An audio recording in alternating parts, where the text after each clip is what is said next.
Hello friends, welcome back to my YouTube channel. तो friends, आज हम बात करने वाले हैं कैसे हिंदी भाषा का विकास हुआ है और हिंदी भाषा के बारे में जितने भी मोस्ट इंपॉर्टेंट क्वेश्चन बनते हैं वो सारे देखेंगे। ये UP Lekhpal, UPSI, UP TT, UP BEd सबके लिए इंपॉर्टेंट है। आप देख लें अपने हिसाब से, आपको जो एग्ज़ाम की तैयारी करना है ये बहुत इंपॉर्टेंट टॉपिक है। तो चलिए दोस्तों, देरी न करते हुए स्टार्ट करते हैं। तो पहला क्वेश्चन हमारा है, हिंदी भाषा का विकास क्रम,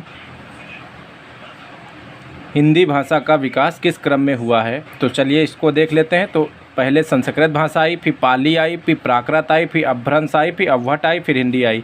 हमें पता है दोस्तों, पहले सबसे संस्कृत भाषा का बहुत ही प्रचलन हुआ, उसके बाद फिर उसका कुछ रूप टूटा, वो पाली हुई, फिर उसका कुछ रूप टूटा तो प्राकृत आई, फिर अपभ्रंश आई, फिर अवहट आई, फिर अब अपनी हिंदी चल रही है।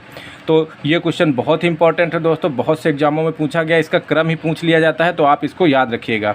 क्वेश्चन नंबर 2 देख लेते हैं। संस्कृत लगभग भारत में किस ईसा पूर्व प्रयोग होने लगी थी।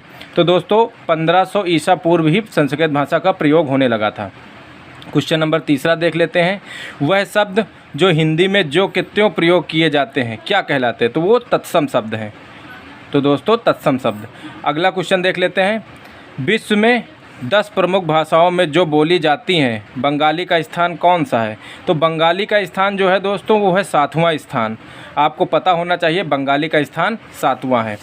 आगे देख लेते हैं। कुछ इंपॉर्टेंट क्वेश्चन है, बहुत ही इंपॉर्टेंट है, इसके लिए आप रिवीजन ज़रूर करें। भाषा का वर्गीकरण कितने प्रकार से किया जाता है। 2 प्रकार से किया जाता है, ये भी बहुत इंपॉर्टेंट है। इसका एक्सप्लेनेशन आपको हम एक वीडियो में पूरा शेड्यूल बाई डाल देंगे, उसको आप रिमेंबर कर लीजिएगा, उसके बाद रिवीजन करेंगे तो बहुत अच्छा लगेगा। तो 2 भाषाओं में वर्गीकृत किया जाता है, 2 पार्ट में। तो भाषाओं के वर्गीकरण का रूप क्या है। आकृति मूलक वर्गीकरण और दूसरा ऐतिहासिक वर्गीकरण।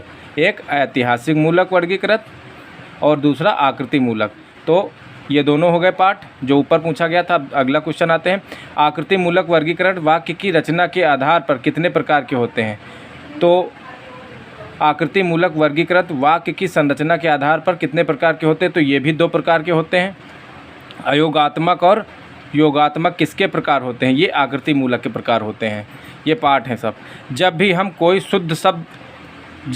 कोई शब्द बनाते हैं उसमें प्रमुख 2 तत्व होते हैं, एक प्रकृति होती है और दूसरा प्रत्यय होता है। ये हमको पता होना चाहिए।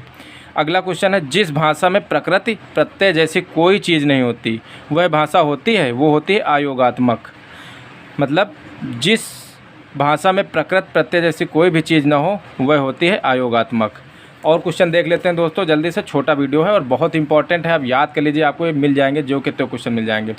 जिस भाषा में शब्दों की स्वतंत्रता स्थान सत्ता होती है, ये थोड़ा टाइपिंग में प्रॉब्लम है इसमें। जिस भाषा में शब्दों की स्वतंत्र सत्ता होती है वो अयोगात्मक होते हैं। ठीक दोस्तों। जिस भाषा में शब्द कर्म का विशेष महत्व होता है वो अयोगात्मक होती हैं। ठीक दोस्तों। अगला क्वेश्चन। अर्थ में सुर भेद किस भाषा के होते हैं। अयोगात्मक के होते हैं। अयोगात्मक भाषा का उदाहरण है चीनी शब्द अयोगात्मक भाषा का ही उदाहरण है। अगला है। तिब्बती भाषा कौन सी भाषा का उदाहरण है। वो अयोगात्मक भाषा का ही उदाहरण है। वह भाषा का कौन सा वर्गीकरण है जो वाक्य की रचना के आधार पर होता है, वो होता है आकृति मूलक वर्गीकरण। और इसको दोस्तों 2 क्वेश्चन और इसके बचे हैं, देख लेते हैं। किस भाषा में प्रत्येक शब्द की स्वतंत्र स्थान व सत्ता होती है परंतु वाक्य में प्रयुक्त होने पर शब्दों की स्वतंत्रता पर कोई प्रभाव नहीं पड़ता। तो ये अयोगात्मक भाषा का ही एक थ्योरी है या कह सकते हैं डिफिनीशन है। अगला क्वेश्चन है। वियोगात्मक व योगात्मक भाषाएं किसकी एक प्रकार हैं। तो ये है आकृति मूलक की। वियोगात्मक व योगात्मक भाषाएं एक प्रकार की आकृति मूलक वर्गीकरण का ही प्रकार हैं। तो आई होप दोस्तों हमारा ये वीडियो अच्छा लगा हो। और दोस्तों आपको हमने जो लिखित में दिया है ये बहुत इंपॉर्टेंट है। सारे वीडियो जो आपको प्रोवाइड कर रहे हैं सब किसी न किसी एग्जाम में सारे क्वेश्चन पूछे गए हैं, इसको एक बार रिमेंबर कर लीजिएगा।